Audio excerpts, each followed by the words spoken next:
اگه میخوای مادرتو ببینی بیا توی این قبر بخواب. تو نباید اینجا باشی سعید پسرم. آخرین جمله‌ای که مادرم گفت برگرد تا دیر نشده پسر گلم. شما هم اگه تجربه یا داستان ترسناکی دارید میتونید اونو با آیدی تلگرامی که روی صفحه نوشته شده ارسال کنید. منتظر داستان‌های ترسناک شما هستیم. تا حالا شده یه صدایی، یه بو یا یه حس انقدر عمیق تو وجودت گیر کنه که نتونی ازش خلاص شی؟ من از وقتی مامانم مرد همین حس رو داشتم. انگار یه چیزی درست نبود. مرگ شیهویی بود، بدون هیچ نشونه‌ای، بدون هیچ خداحافظی. فقط تیه و افتاد، نفسش بند اومد و دیگه بیدار نشد. بعد از مراسم همه گفتن باید قبولش کنم، باید بپذیرم که مادرم دیگه نیست. ولی مگه میشد؟ شبا خوابشو میدیدم، نه یه خواب معمولی که توش یه لبخند بزنه و دستمو بگیره، نه اصلا. خوابایی که میدیدم صدام میزد توی یه جای تاریک، یه جایی که نمیدونستم کجاست. یه چیزی توی اون صداش بود، یه جور التماس، یه جور درخواست. اولش فکر کردم که این فقط اثر داغون شدنمه، ولی بعد وقتی خوابا تکرار شدن، وقتی هر شب صداش تو گوشم بود، فهمیدم که یه چیزی این وسط درست نیست. اون شب که همه چی عوض شد دقیقاً یادمه. من سعید هستم و 38 سالمه. اون روز ساعت نزدیکای 10 بود. توی حیاط نشسته بودم، یه سیگار گوشه لبم، یه لیوان چای جلوم. بابام خواب بود، خسته تر از اونی که با هم حرف بزنه.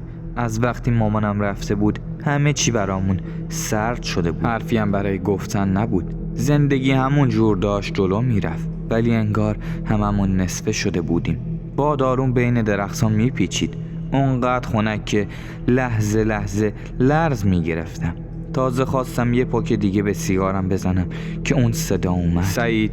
من یه لحظه خشکم زد، انگار که یه نفر از پشت سرم صدام کرد. صدای مادرم بود.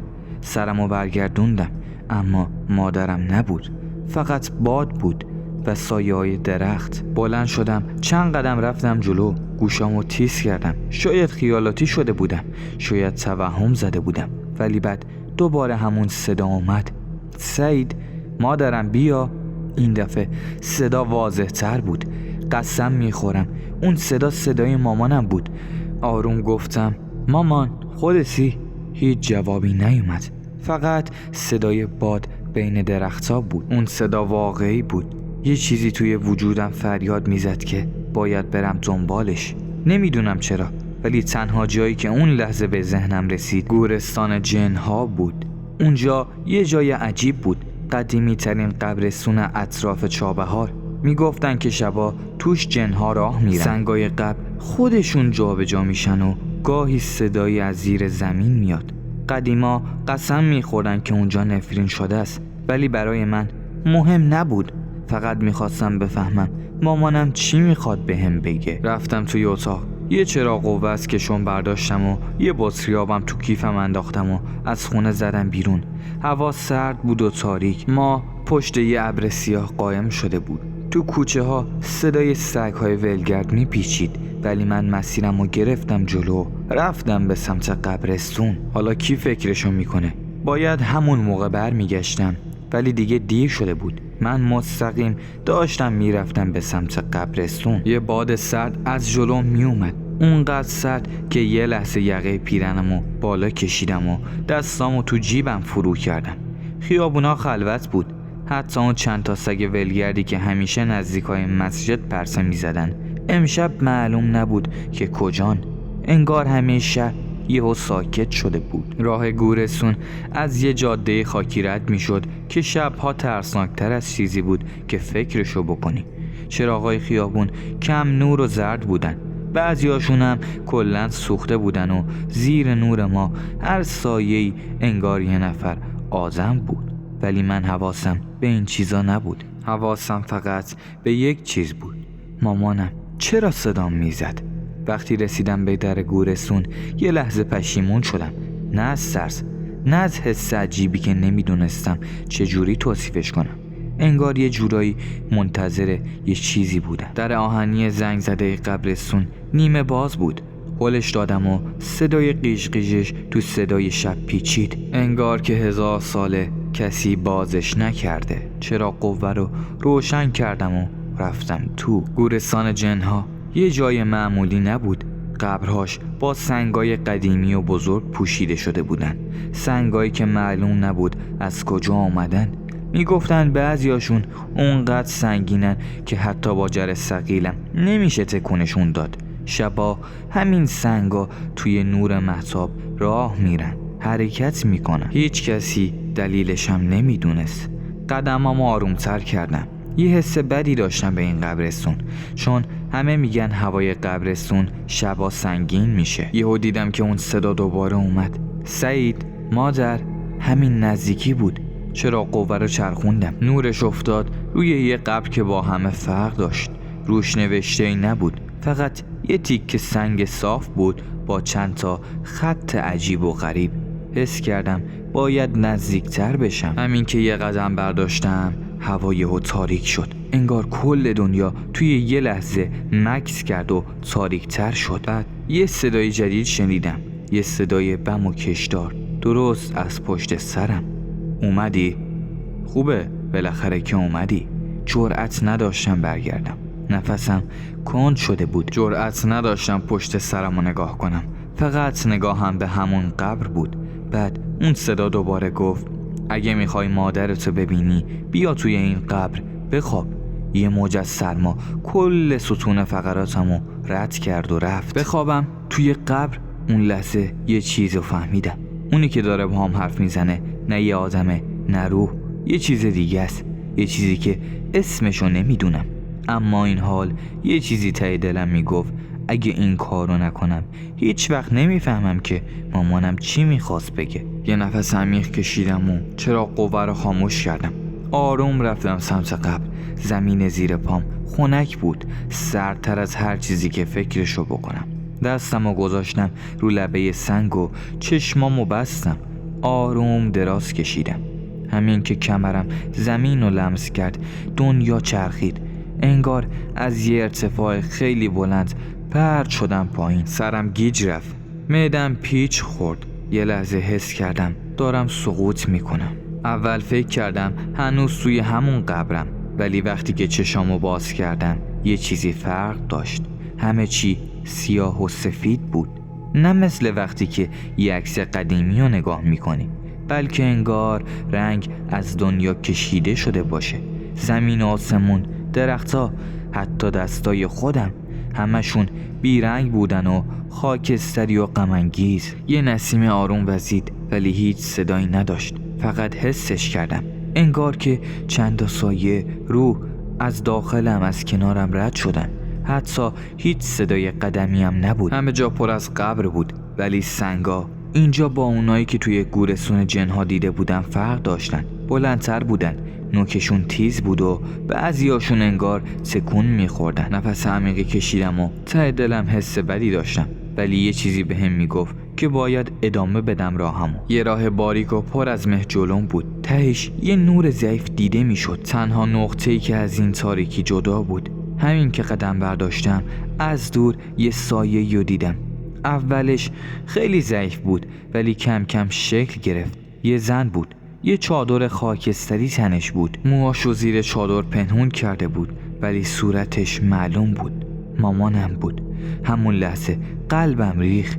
شاید یک کابوس بود، شاید توهم، ولی من فقط یه چیزی رو میخواستم بدونم. دویدم سمتش، داد زدم مامان، مامان. صدام تو اون فضا انعکاس نداشت. انگار که دنیا حرف زدنم و قورت میداد، ولی اون برگشت و چشماش توی چشمام قفل شد. همون لحظه پاهام سوس شد. این مامانم بود ولی یه چیزی عجیبی توی صورتش بود. انگار که این همه مدت اینجا بوده. انگار که بخشی از این دنیا شده. رنگش مثل بقیه از دنیا رفته بود، ولی چیزی که بیشتر از همه اذیتم کرد چشماش بود. چشمای مامانم همیشه گرم بود. همیشه وقتی نگام میکرد یه حس امنیت بهم دست میداد. اما اینجا چشماش خالی بودن، سیاه نبودن، سفید نبودن، هیچی نبودن. یه جور پوچی مطلق. با صدای آروم گفت سعید تو اینجا چی کار میکنی؟ نفسم بند اومد. 1000 تا حرف داشتم، 1000 تا سوال، ولی هیچ کدوم از ذهنم بیرون نمی اومدن. بالاخره گفتم مامان تو رفتی، ولی چرا حس میکنم هنوز اینجایی؟ تو هر شب صدا میزنی، منم دنبالت اومدم. یه لحظه سکوت کرد و بعد آروم گفت نباید اینجا می اومدی سعید، اینجا جای تو نیست پسرم. بهش گفتم ولی تو هستی مگه نه؟ تو هنوز اینجایی یه جورایی مگه نه؟ مامانم یه قدم نزدیکم اومد و دستشو بلند کرد، ولی انگار شک داشت که باید لمسم کنه یا نه. یه بغض غریب توی صداش بود و وقتی گفت من دیگه نباید اینجا باشم، ولی گیر افتادم. این دنیا ما رو نگه میداره سعید، نمیذاره بریم. حرفاش مثل یه وزنه افتاد روی قلبم. بهش گفتم یعنی تو نمیری؟ نمیتونی بری؟ چیزی نگفت، فقط سکوت، و توی اون سکوت یه چیزی تغییر کرد. یه صدای زوزه از دور اومد، یه سایه توی تاریکی حرکت کرد، یه حس سردی که یهو دورمون پیچید. مامانم یه قدم عقب رفت، چشماش پر از ترس شد و گفت نه نباید اینجا میموندی سعید، اونا میفهمن که تو زنده ای، باید بری. یه صدای بلند مثل شکستن شیشه کل فضا رو پر کرد. بعدشم یه صدا از پشت سرم اومد، گفت تو نباید اینجا باشی. سرمو چرخوندم، یه موجود بلند سایه‌وار پشت سرم بود، با همون چشمای سیاه و براق، همون صدایی که توی گورستون شنیده بودم. حالا توی این دنیای عجیب و غریب به هم زل زده بود. یه موج از سرما از کل بدنم دوباره رد شد. مامانم عقب رفت و گفت سعید برگرد. ولی مامان تو چی؟ گفت برو قبل از این که راه بسته بشه. همه چی شروع به لرزیدن کرد، هوا سنگین شد و اون موجود یه قدم به سمتم اومد و توی چشمام زل زد و گفت پسر برو قبل از این که دیر بشه. یه لحظه به مامانم نگاه کردم و همون لبخند همیشگیش بود. بعدش یه چیزی پرتم کرد عقب. دنیا چرخید، نور ضعیف شد و صداها محو شدن. بعدم همه چی دوباره تاریک شد. یه لحظه توی تاریکی بودم، یه فضای خالی و تاریک، انگار که هیچ چیزی وجود نداشت. صدایی نبود، بویی نبود، حتی بدنم هم هیچی رو حس نمی کرد. فقط سقوط می کردم، یه سقوط بی پایان. شاید فقط چند ثانیه طول کشید. نفسم رو توی سینم حبس کردم، انگار که یه نفر به هم لگد زده باشه. چشامو باز کردم و یه نفس عمیق از جا پریدم. سرد بود، خیلی سرد. هوا هنوز تاریک بود، ولی نه اندازه تاریکی اون دنیای سیاه و سفید. اونجا یه جایی آشنا بود، خاک نم خورده، علفای خوش شده، بوی همون قبرستون. سرمو تکون دادم، گیج بودم، بدنم خشک شده بود، انگار که یه عمر توی اون قبر خوابیده بودم. قلبم محکم میکوبید، اما هنوز زنده بودم. دستامو روی زمین گذاشتم و سعی کردم بلند شم، ولی سرم خیلی گیج میرفت و دوباره افتادم. اولین چیزی که توجهمو جلب کرد سکوت بود، یه سکوت سنگین که انگار از یه جای عمیق اومده باشه. انگار دوباره کل دنیا ساکت شده بود. نفسم نامنظم بود. دستمو روی سینم گذاشتم و چشامو بستم. همه چی یادم بود، مامانم، اون دنیای سیاه و سفید، اون موجود، و اینکه مامانم بهم گفت که باید برگردم. به زور از قبر بیرون اومدم، پاهام میلرزید، اما خودمو کشیدم بیرون. دستام خاکی شده بود، اما چیزی که دوباره توجهمو جلب کرد یه چیز دیگه بود. همون قبر دیگه اون شکلی نبود. یعنی چی؟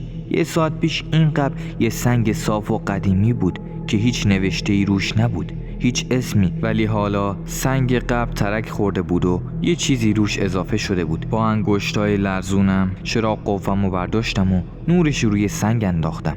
خوندم برگرد تا دیر نشده. دوباره یه موج سرما از ستون فقراتم رد شد.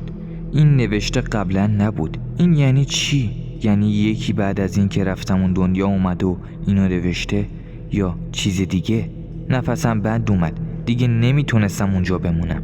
حس کردم اگه یه ثانیه دیگه واسم یه چیزی از پشت سرم گردنمو میشکونه. مسیر برگشت از قبرستون وحشتناکترین چیزی بود که توی عمرم تجربه کرده بودم. سایه درخت‌ها روی زمین کشیده شده بودن. باد عجیبی میوزید که انگار اسممو زمزمه میکرد. یه لحظه فکر کردم یه چیزی پشت سرمه، ولی جرأت نداشتم برگردم و ببینم. پاهام میلرزید، قلبم میکوبید، ولی فقط میدویدم. وقتی بالاخره رسیدم به در گورستون، در رو با یه ضربه محکم باز کردم و ازش بیرون پریدم. دیگه به پشت سرمم نگاه نکردم، فقط دویدم. خیابون ساکت بود، خونه ها تاریک، انگار که هنوز توی یه دنیای دیگه. وقتی رسیدم دم در خونمون، نفس زنان واسادم. کل بدنم عرق کرده بود، دستام میلرزید. چند لحظه فقط همونجا واسادم. سعی کردم بفهمم که واقعا برگشتم یا نه. دستم هنوز خاکی بود، نشون به اون نشونی که خواب نبوده. در خونه رو باز کردم، آروم رفتم تو. سکوت خونه خیلی سنگین بود. بابام خواب بود، فقط یه چراغ کوچیک توی حال روشن بود. به ساعت نگاه کردم، 3 صبح بود. این یعنی چی؟ یعنی فقط چند ساعت گذشته بود. تو اون همه مدت من رفتم توی اون دنیا، مامانم رو دیدم، با یه موجود عجیب روبرو شدم و برگشتم.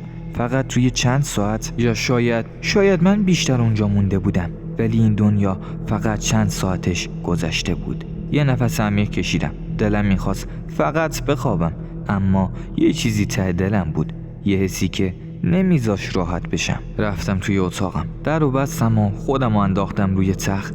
قلبم هنوز تند میزد، ولی درست همون لحظه که چشمام داشت سنگین میشد، یه چیزی رو حس کردم. یه بوی آشنا، بوی عطر مامانم. ولی خب با همون لباسای خاکی و کفشای گلی خودم رو انداختم روی تخت. دلم میخواست بخوابم، ولی خب بازم خوابم نمیبرد. به سقف زل زده بودم، گوشامو تیز کرده بودم که شاید دوباره یه صدا، یه نشونه‌ای بشنوم. چشام آروم آروم بسته شد و هنوزم بوی عطر مامانم تو فضا پیچیده بود. دوباره تکون نخوردم و حتی پلکم نزدم. اون بو همون عطری که مامانم همیشه میزد بود. یه بویی که بعد از مرگش دیگه هیچ وقت تو خونه حس نشده بود. بعد یه چیزی سنگین شد. حس کردم دوباره توی قبرستون بودم، ولی آرومتر راه میرفتم. یه حس ملایم ولی سرد. پلکام سنگین بود. نفهمیدم که کی خوابم برده. اولش فقط تاریکی بود، یه سیاهی مطلق که هیچ صدایی توش نبود، هیچ بادی، هیچ حرکتی. ولی بعد یه تصویر شروع کرد به شکل گرفتن. یه جای قدیمی، انگار یه خونه روستایی با دیوارای کاهگلی و یه پنجره چوبی که از لای درزش باد می اومد. نور مهتاب افتاده بود روی زمین. درست وسط اتاق یه نفر نشسته بود، یه زن با یه چادر خاکستری. دیگه لازم نبود ببینم صورتشو تا بفهمم کیه. مامانم بود. سرشو آروم بالا آورد. نور مهتاب افتاد روی صورتش. خودش بود، ولی انگار فرق داشت. صورتش مهربون بود، ولی یه چیزی توی چشماش بود که منو معذب کرد. یه جور نگرانی، یه جور ترس. لبهاش تکون خوردن. با همون لحن آرومی که توی خوابای قبلی صدا میزد گفت سعید. صداش یکم میلرزید. دستاشو روی پاهاش گذاشته بود، انگار که نمیخواست بلند شه، انگار که یه چیزی جلوشو گرفته بود. گفتم مامان تو اینجایی؟ یه لحظه نگام کرد، بعد با یه لبخند تلخ گفت اینجام، تنها جایی که میتونم باهات حرف بزنم. اونجا نشد، ولی اینجا میخوام بهت بگم. گفتم چیو میخوای بگی؟ دوباره اون حالت عجیب توی چشماش ظاهر شد. دستاشو به هم گره زد و یکم سرشو انداخت پایین. بعد با یه نفس عمیق گفت بابا چند وقتیه که مریض شده بود. اخمام رفت تو هم. یه حس عجیب توی دلم پیچید. گفتم میدونم خب، ولی اون فقط یکم حالش بده. مامانم سرشو تکون داد و گفت نه سعید، موضوع جدی‌تر از این حرف هاست. من هر کاری کردم نذارم بفهمی، ولی حالا بابات یه چیز معمولی نبود. گفتم یعنی چی؟ اونم یه لحظه ساکت شد و گفت من بردمش پیش یه دعانویس. گفتم چی؟ دعانویس؟ گفت آره سعید، مجبور شدم. هر دکتری که رفتیم گفتن بابات مشکلی نداره، ولی تو خودت دیدی که شبا چجوری هزیون میگفت، چجوری یه چیزا رو میدید که نبودن. تو فکر کردی کابوس میبینه، ولی نه سعید، اون چیزایی که بابات میدید واقعی بود. منم گفتم خب اون دعانویس چی گفت؟ مامانم یکم صورتش در هم شد، انگار که هنوزم از اون لحظه که بخواد یادش بیاره میترسه. مادرم بهم گفت اون دعانویس گفته که بابات نباید اینجا زندگی کنه. گفت که این خونه واسش خوب نیست. گفت که باید هر چه زودتر بفروشیمش و بریم یه جای دیگه، یه جایی که به طبیعت نزدیک باشه، یه جایی که دور از این فضا باشه. گفتم خب چرا؟ مامانم آهسته سرش تکون داد و گفت نمیدونم. اون مرد گفت که این خونه یه چیزی توش هست، یه چیزی که باعث میشه بابات هر روز ضعیفتر بشه، یه چیزی که فقط میبینش ولی کم کم همه ما رو هم درگیر میکنه. همون لحظه که این حرفو زد حس کردم یه چیزی پشت سرم حرکت میکنه. برگشتم ولی همون اتاق، همون نور مهتاب، همون دیوارای ترک خورده بود. برگشتم سمت مامانم ولی دیدم که نگاهش به در خیره شده، یه جوری که انگار یه چیزی پشت اون دره. لباش به سختی تکون میخورد. یهو دیدم یکی داره منو صدا میکنه. سعید بیدار شو. گفتم چی؟ یه دفعه صداش تندتر شد. گفت سعید بیدار شو. قبل از اینکه بتونم چیزی بگم یه دسته استخونی و سیاه از تاریکی زد بیرون و زد زیر گوشم. از خواب پریدم. نفس میزدم. قلبم محکم میکوبید. تمام بدنم عرق کرده بود. توی همون تاریکی نشستم و دستمو گذاشتم روی صورتم. خواب بود، فقط یه خواب، ولی بوی عطر مامانم هنوز توی هوا بود. یه حس عجیبی توی قلبم بود. همونجا نشستم و به تاریکی خیره شدم، به حرفای مامانم که توی سرم میچرخید. باید این خونه رو بفروشی، یه جای دیگه ببرش، یه جای نزدیک به طبیعت. دستم بی اختیار مش شده زدم تو دیوار. این فقط یه خواب نبود، این یه پیام بود و من باید میفهمیدم که توی این خونه چی هست که انقدر خطرناکه. ولی مشکل این بود که این خونه از وقتی یادم میومد همیشه یه جای معمولی بود، یا حداقل من شاید فکر میکردم که معمولیه. بعد از اون خواب تا صبح دیگه پلک روی هم نذاشتم. نشسته بودم روی تختم، زانوهام توی بغلم، به دیوارای اتاق خیره شده بودم، به حرفای مامانم که فکر میکردم باید این خونه رو بفروشم. یعنی واقعا یه چیزی اینجا بود، یه چیزی که بابام رو مریض کرده. تا حالا بهش اینجوری فکر نکرده بودم، ولی حالا که یادم میومد یه چیزایی یه جور با هم در نمیومد. از وقتی مامانم مرد بابام یه آدم دیگه شده بود. اولش فکر کردم طبیعیه، آخه کی میتونه بعد از همچین اتفاقی حالش خوب باشه؟ حالش فقط بد نشده بود، عوض شده بود. شبها توی خواب ناله میکرد، یه چیزایی زیر لب میگفت که واضح نبود. گاهی وقتا هم با چشمای باز به یک نقطه نامعلوم خیره میشد، انگار که یه چیزی میدید که من نمیدیدم. یه بار ازش پرسیدم چی شده، فقط گفت یه صدایی از دیوارا میاد سعید، یه صدای خیلی آروم. اون موقع فکر کردم فقط خیالاتی شده و حالا دیگه مطمئن بودم. صبح که شد بابام از اتاقش اومد بیرون، همون جوری که همیشه بود، خسته، خمیده، با چشمایی که انگار 1000 سال نخوابیده. وقتی نشست پشت میز و چای ریخت، برای اولین بار بعد از مدت‌ها بهش نگاه کردم. بهم گفت بابات هر روز ضعیف‌تر میشه. منم یکم به حرف مامانم دقت کردم. مامانم درست میگفت، بابا پیرتر از چیزیه که باید به نظر برسه. انگار که این چند سال عمرشو ازش گرفته بود. چایشو آروم به هم زد، بعد یه نگاه بهم انداخت و گفت دیشب خوابت نبرده؟ دستمو گذاشتم زیر چونم و بهش خیره شدم. گفتم بابا اون صدایی که میگفتی از دیوارا میاد هنوزم میشنوی؟ دستش توی هوا خوش شد، قاشق چای خوری و وسط لیوانش گذاشت. بابا بدون اینکه چیزی بگه به چای خیره شد. یه چیزی توی نگاهش بود، یه چیزی که باعث شد دلشوره بگیرم. بعد بدون اینکه سرشو بلند کنه با همون لحن خسته گفت مگه تو هم شنیدی سعید؟ ولی گفتم نه، ولی شاید باید بیشتر بهش فکر کنیم. این خونه بابا به نظرت یه مشکلی نداره؟ بابام یه لحظه ساکت شد و بعد لبخند زد، ولی اون لبخند از اونایی بود که بیشتر آدمو میترسون تا آروم کنه. بهم گفت حالا نکنه میخوای بگی جن داره؟ ولی سعی کردم شوخی کنم، ولی بهش نگاه کردم و یه چیزی توی نگاهش بود که کاملا مطمئن نبود. نفس کشیدم. بهش گفتم نمیدونم بابا، ولی اگه یه وقتی مجبور شیم از این خونه بریم تو مشکلی نداری؟ بابام یکم نگاهم کرد و بعد دستشو گذاشت روی میز. انگار خسته بود، نمیخواست بحث کنه، ولی گفت سعید من فقط میخوام این کابوس تموم بشه. همون لحظه این حرفو که زد بهم یه صدای عجیب از ته خونه اومد. انگار که یه چیزی از توی دیوارا ضربه خورد. قاشق چای خوری از دست بابام افتاد توی لیوان. گفتم چی بود؟ بابام یه چیزی زیر لب گفت که نفهمیدم. بعد دستشو گذاشت روی پیشونیش، انگار که سرش داشت میترکید. گفت دوباره شروع شد. گفتم دوباره؟ یعنی قبلا هم شنیده بودی؟ همون لحظه دوباره اون صدا اومد. نفسم بند اومد. بابا یه دفعه از جاش بلند شد و مستقیم رفت سمت اتاقش بدون اینکه حتی یک کلمه به من بگه. بعدم من نشستم سر جام، قلبم محکم میکوبید. اون صدا از کجا میومد؟ یه تیکه از دیوار ریخته بود، یه ترک باریک توی گچا افتاده بود، انگار که چیزی از پشت داشت فشارش میداد.